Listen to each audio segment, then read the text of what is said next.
Hello everybody. Today what we're going to do is we're going to look at a very interesting lens, and this is the Laowa 12-24 5.6 shift lens.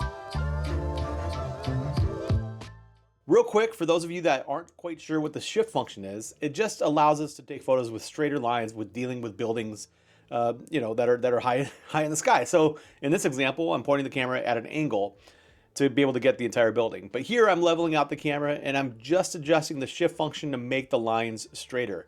So what we're gonna do today is we're gonna go out on the road to rural Nebraska to look at how this lens performs in two ways. First, I wanna know, even though this is marketed as an APS-C lens, how does it perform as an ultra-wide 12-24 lens on full frame, not taking the shift function into consideration. But also we're gonna look at the shift function, especially in APS-C mode, to see how it might help and how it might perform.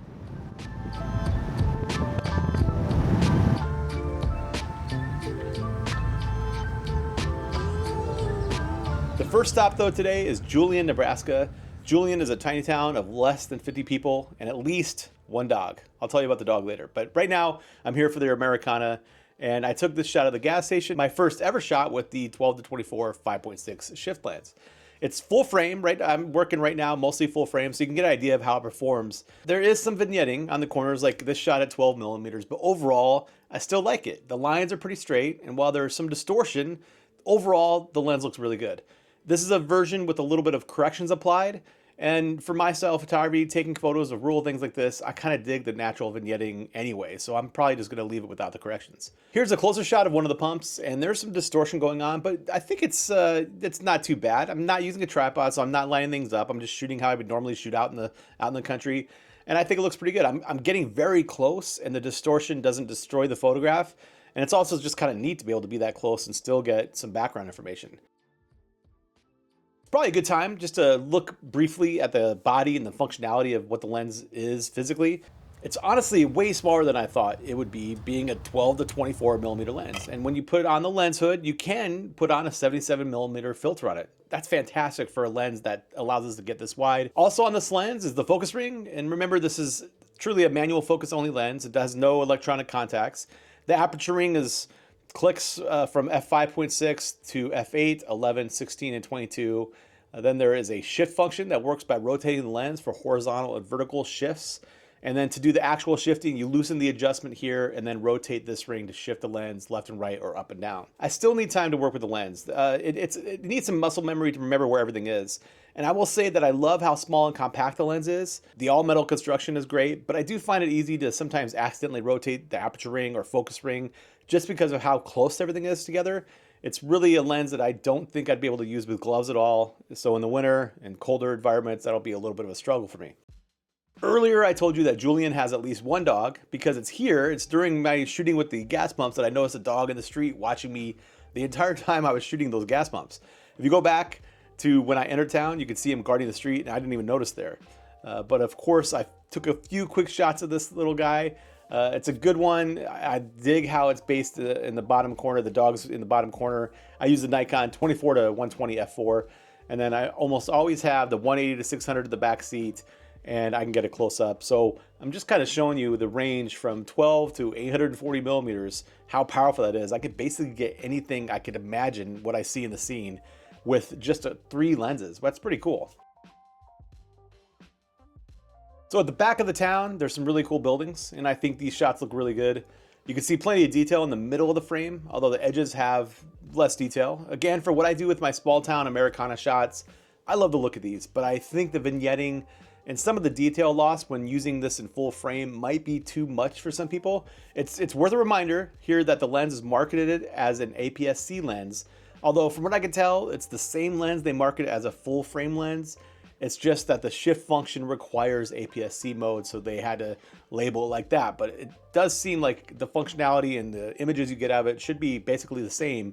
I did want to test out the shift function to see if it would be possible to use at all in full frame, and the answer is kind of.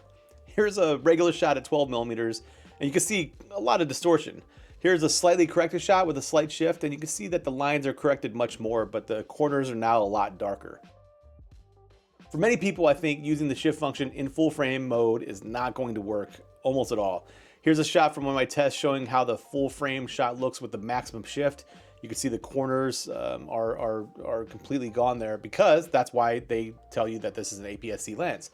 We can't be mad at Laowa because that's what they put on the box. So I'm really not using the lens how they want it to be used. The last few shots of this location were taken just to show the vast difference between 12 millimeters and 24 millimeters.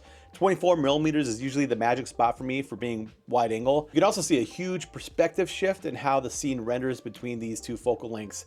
It's actually really cool to see how the building is rendered and how much of a difference the background is with these two focal lengths.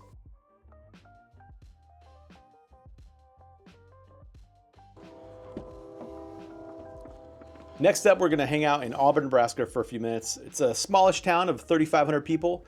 It has a fantastic restored old-timey gas station I visit almost every time I go by. It's full of Americana, and I just dig it, but I've never shot it with the 12 to 24, so let's go and see what's going on. You can see this shot with how wide it is at 12 millimeters is pretty cool. I'm very, very close to the pumps, as you can see, but we get a ton of background as well. Overall, though, I'd say the distortion for something that wide is pretty decent. Here's the thing, though. At this moment, we got to do like a quick instant replay of the ridiculousness of me filming myself. I like the way my jeans definitely don't fit me right, and overall, my clothes just look bedraggled, and I kind of look like a homeless person.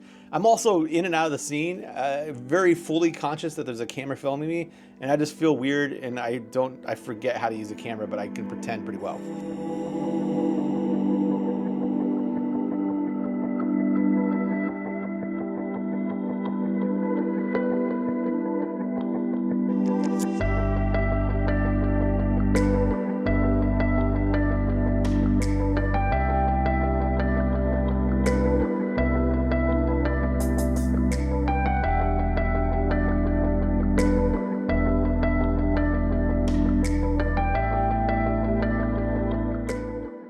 Let's keep going though. There's an old cemetery in a town not far from Auburn, so I set up my shots to see what the sun stars might look at f16 and f11.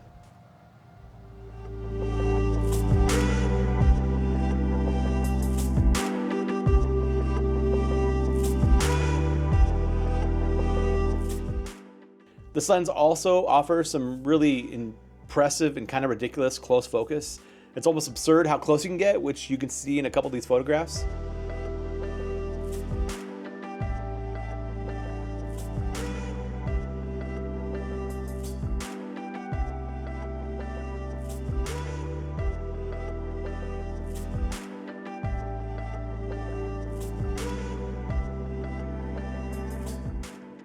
On the way out of town, I found a random spot on a dirt road with some cool old derelicts.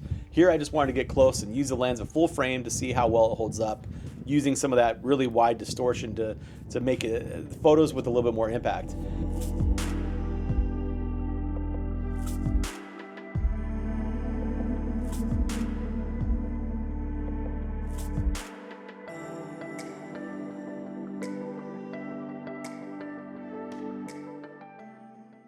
I do think, though, that there's a problem with this lens, and it's really the vignetting and cropping. I want to crop a lot of my photos because those corners can get pretty dark, which means that I'd only recommend this lens to people with higher resolution sensors if you want to use the full frame ability. That way you can crop in to get rid of some of those problems in the corners. I shot these on the Nikon ZF, and I cropped them in quite a bit, so these shots won't be able to be blown up too large. But of course, for social media or printing smaller prints, putting them in like a book about abandoned in Nebraska, which is what I will do with these, it's gonna work fine. The question is, does some of that vignetting go away when you go away from wide open and you close things down a little bit to like f16? You can see in these pictures, I go from 5.6 to 8, 11, 16, and 22. And even at 22, you can see some vignetting at the corners. At 24 millimeters though, things are much better on full frame mode. However, even at f11 or f16, there's a little bit of vignetting in the corners and a little bit of less detail. But of course, almost all these problems go away completely in APS-C mode, which is again how this lens is being marketed. On the way back home, I wanted to test out the shift function a little bit more, so I stopped by a few spots. Here's a shot in APS-C mode in downtown Omaha. You can see plenty of distortion, but that's why we're using the shift. With a quick shift, I think it's like 4 or 5 millimeters, you can straighten the lines out pretty well. Same thing with this location. The shot is tilted up a little bit, but this one is the version that's straightened out with the shift function, and it looks pretty good to get the entire building. Getting closer to the mill, you can see that there's distortion even when using the shift function on APS-C mode when you're at 12 millimeters. And just for fun, when I got back home, I took an interior shot of my back window. You can see how close I am and how wide the shot is being that close. That's what makes these wide angle lenses so much fun to use. Now, there is a lot of vignetting in the corners. The corners do not look very good in this situation, but that's kind of expected considering the lighting and me not using a tripod and doing all that. But that's honestly how I shoot most of the time, so that's what I'm looking at and evaluating. So here's what I think. I think for people like me, this lens is actually pretty awesome. I don't have a need for a perfect ultra wide angle lens. If I wanted that, I'd already have the 20-35 for GFX or the 14-28 2.8 for Nikon Z. But you know what? This lens lets us get wider than either of those options. But I don't get autofocus. The quality is not quite as good, especially when you're looking at vignetting in the corners. But that, you know, this lens is $700. That's to be expected. If you want to look at ultra wide options with less distortion, they're out there, but they're generally more expensive, or they're not able to be zoomed or have the shift function in something like this too. When you do consider the shift function on a lens like this, it opens up a lot of cool possibilities for those wanting to dip into architecture or just wanting straighter lines in their photos when working in situations where the shift can be useful. So yeah, I really dig this lens. As a full frame user, I know that the corners are gonna be a little bit darker and a little bit softer, but it's still so cool to be able to go from 12 to 24 millimeters. And if you have a higher resolution full frame sensor, this lens is decent ultra wide zoom that also works well in the APS-C mode to be able to use that shift function to the best of its ability. And if you already have an APS-C camera as your full-time camera, I'd really give this thing a look because it does a really good job of being unique and something different that you can put in your bag, take with you to get some shots that you probably wouldn't otherwise be able to get. Now, for those of you that stayed till the end, I do have a quick little kitty update. Oreo is a cat that we adopted, a stray cat that was out in our backyard that we brought into our house. Talked about in this last video, and the dude is doing amazing. So we're training him on a leash right now. We're taking him for little walks in the backyard. We took him down the street the other day to a park. We're not gonna let him run around. We're not gonna let him off the leash. We're gonna be really careful about all that stuff. I just wanted to share a quick update to let you know what's going on. So until next time, keep shooting, take great photos, have some fun. We'll talk to you later.